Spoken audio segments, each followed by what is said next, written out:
proses peternakan ayam sama itik itu beda jauh apa gimana? Sangat beda jauh.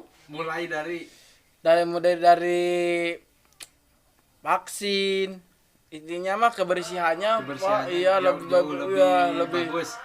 lebih rujit kalau bebek itu, Pak. Lebih susah. Iya, Iya. lebih susah.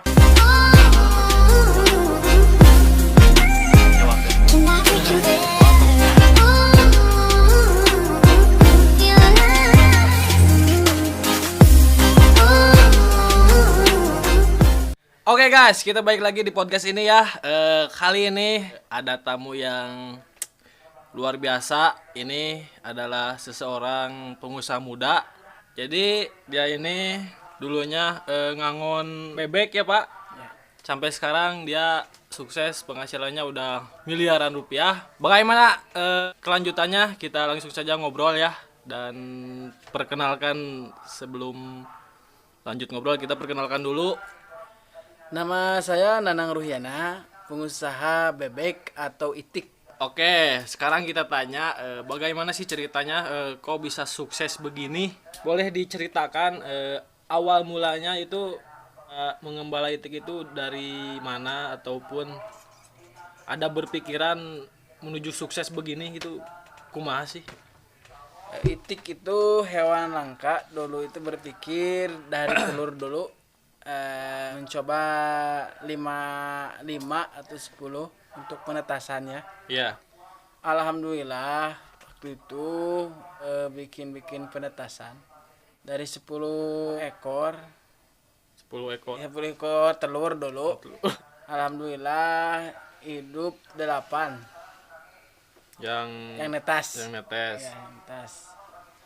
Nah, Terus jadi bisa sesukses ini tuh gimana itu caranya? Apa dengan berkembang biaknya itu ada obat yang ampuh, ataupun ada doa yang khasiat gitu? Kumaha sih? doa Pertama. para yang ampuh utama mah hanyir-hanyiran. Oh, Ya. Nah, berkembang biak harus ada kan perusahaan bebek mah ya, iya. harus ada yang dikeluarin, harus ada yang ditasin biar si budidaya itu berkembang terus Oh, gitu. berkembang. Iya, Tapi itu sampai sekarang itu masih jalan itu. masih jalan. Pendapatan 1 bulan tuh berapa? Kalau 1 bulan itu 10 juta 20 juta nyampai. Anjir. Iya. Gede euy. Ya. Kurang milu game. Milu nyampe edannya.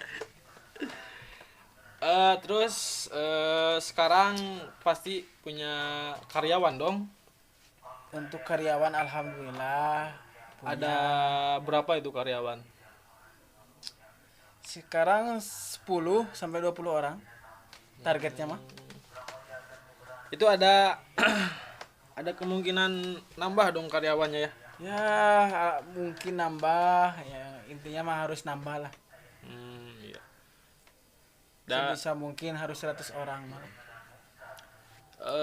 Boleh tanya, Bapak Menca ini sekolahnya lulusan apa? Apakah karena kuliah di jurusan pertanian atau apa, perhewanan? Kalau ada itu juga, kok bisa sukses ini gitu? Jarang gitu yang ngingu itik ini sampai penghasilan miliaran rupiah sampai puluhan juta lah gitu. Kok bisa gitu? Ilmunya dari mana gitu? Kalau sekolah mah SMK mekanik, tapi istilahnya ilmu jalan aja ya. Jadi istilahnya harus sampai banyak relasi yang mendukung. Kalau gak ada banyak relasi yang mendukung ya percuma saja. Oh iya. Ya, sambil belajar seiringnya berjalan waktu lah. Namanya juga sukses itu perlu proses kan. Bener. Ya, sambil sekolah ke ahlinya, sambil belajar bagaimana bebek agar berkembang biak gitu. Berarti ketika kita jual terus harus ada yang dikembangkan, harus ada yang dibudidayakan, diternakan kembali gitu. Kalau itu ada ini nggak, misalkan ekspor ke luar negeri atau kemana gitu? Untuk saat ini belum mencoba ekspor karena di Indonesia juga masih kekurangan Oh iya. bebek itu. Dan juga lagi lockdown Iya, kalau masalah makanan itu alhamdulillah gak lockdown di Oh, enggak? makanan ya. Karena saya juga rencana dari telur bebek itu ada produksi keripik karena belum ada kan di kita itu. Jadi iya. si bebek yang putih dipisahin, Mm-mm. nah yang kuningnya dipisahin. Ntar diolah lah itu ntar aja ke depannya. Hmm. Ada sekarang ada keripik telur bebek atau per kilo atau per bungkus. Oh jadi sekarang lagi Ya, sambil berjalan itu. lagi planningnya untuk bikin keripik agar si telur itu Berguna itu? berguna ya. Bermanfaat Jadi juga ada inovasi. Sambil usaha itik, sambil usaha juga keripik. Ya, itu kan keripiknya nok bebek. Oh, Ya. jadi ada hubungannya sama bebek juga Ya, keripik bebek, itu. ya. Nok bebek itu dari bebeknya sampai telurnya sampai itunya ya. Nggak ada yang terbuang sih. Jadi semua hampir semua itu bermanfaat. Iya, hampir semua bermanfaat. Hebat, Nah, yang begini wajib dicontoh buat penerus-penerus bangsa, buat ABG-ABG zaman sekarang ya. Jadi ini perlu dicontoh karena ini peluang usaha juga anak muda, dan bayangkan aja masih muda begini udah jadi pengusaha miliaran rupiah ya. Jadi ntar ke depannya saya juga berpikir barangkali bikin farm bebek atau itik ya. Farm ya. Ayam sayur.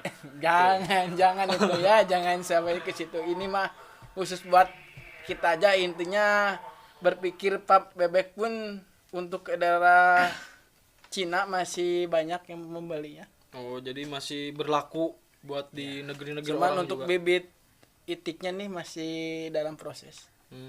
Soalnya harganya cukup lebih mahal daripada ayam.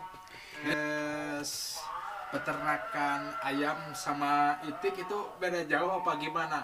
Sangat beda jauh. Mulai dari Mulai dari vaksin, intinya mah kebersihannya, Pak. Iya, lebih bagus. lebih rujit kalau bebek itu, Pak. Lebih susah. Iya, Iya. lebih susah. Rujit itu susah lah. Iyalah. Kalau Susah-susah. dari segi penghasilan ayam sama bebek itu menguntungkan yang mana? Kalau menguntungkan sama-sama menguntungkan. Sama-sama menguntungkan. Cuman untuk yang suka dan tidak suka, kebanyakan bebek itu kan mahal harganya. Bukan dari rasa Bukan dari rasa. untuk dikonsumsi. Iya, itu kan tergantung makanannya bebeknya dulu. Pakai makanan belut, keong, atau apapun lah itu yang hanyir-hanyir. Jadi hanyir itu bau asin ya. Nah, ngomong-ngomong itik nih, itu misalkan tempat ngolahnya atau tempat ngurusnya itu Iya. di daerah mana aja ataupun satu tempat di situ aja. Kalau untuk bagus daging itu biasanya harus persawahan. Daging itu harus persawahan. Jadi seseorang yang bisa ngurus bebek itu ya, itu bagus karena bebek itu perbandingannya 1:10. Oh gitu. Ya, jadi jalu nah hiji lamun cik Sunda bikangna 10. Jadi gitu. Jadi nuturkeun eta hirup mah ulah giga bebek Ah, yang kiri bener. ke kiri, kalah ke kanan cenah. Oke guys, buat kalian kalau misalkan mau usaha jangan ragu, dan Bapak Mence ini juga dari awalnya juga dari bawah ya, dari ternak berapa tadi teh? Dari 10 menetasin, Nah, yang hidup 8. nah itu.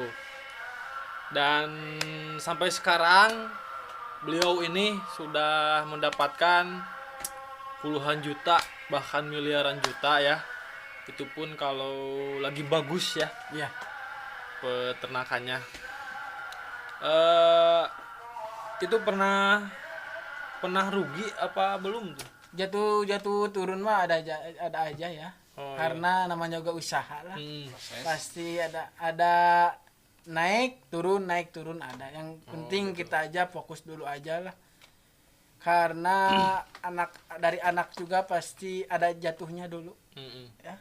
Gak ada langsung Ya pokoknya jatuh bangun ya, lagi. gak ada langsung lari ya, gak Ya, ada. nggak ada. Nah, sekarang buat pesan-pesan buat yang muda-muda nih, yang pengangguran, yang susah untuk mencari nafkah, yang susah untuk berkreasi, bercita-cita, yang gak mau berusaha, itu pesan-pesannya gimana? Iya kan, itu ilmu usaha itu saya pernah nanya ke salah seorang ya. Punya modal, punya berani, punya keinginan, itu Harus itu. ya itu harus. Jadi intinya Intinya mah modal, mental, dan semangat lah. dan semangat intinya mah. Oke guys, segini saja ya perbincangan dengan seorang pengusaha muda, pengusaha bebek ya Pak, Ya, bebek. pengusaha bebek. Terus terang ya, saya juga kalah sama dia, penghasilannya miliaran rupiah, puluhan juta, aduh hebat pokoknya mah. Buat kalian jangan patah semangat, tetap semangat. Buat yang ingin berusaha, yang punya cita-cita tinggi, teruslah berusaha, karena berusaha itu tidak akan mengkhianati hasil gitu Pak, bener Pak? Oke, segitu saja perbincangan dengan Bapak Nanang ya.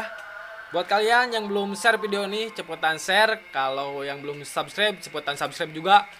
Karena buat kalian yang udah subscribe itu jadi tambah semangat saya kontennya. Oke, tungguin video selanjutnya dari kita. Oke, assalamualaikum warahmatullahi wabarakatuh.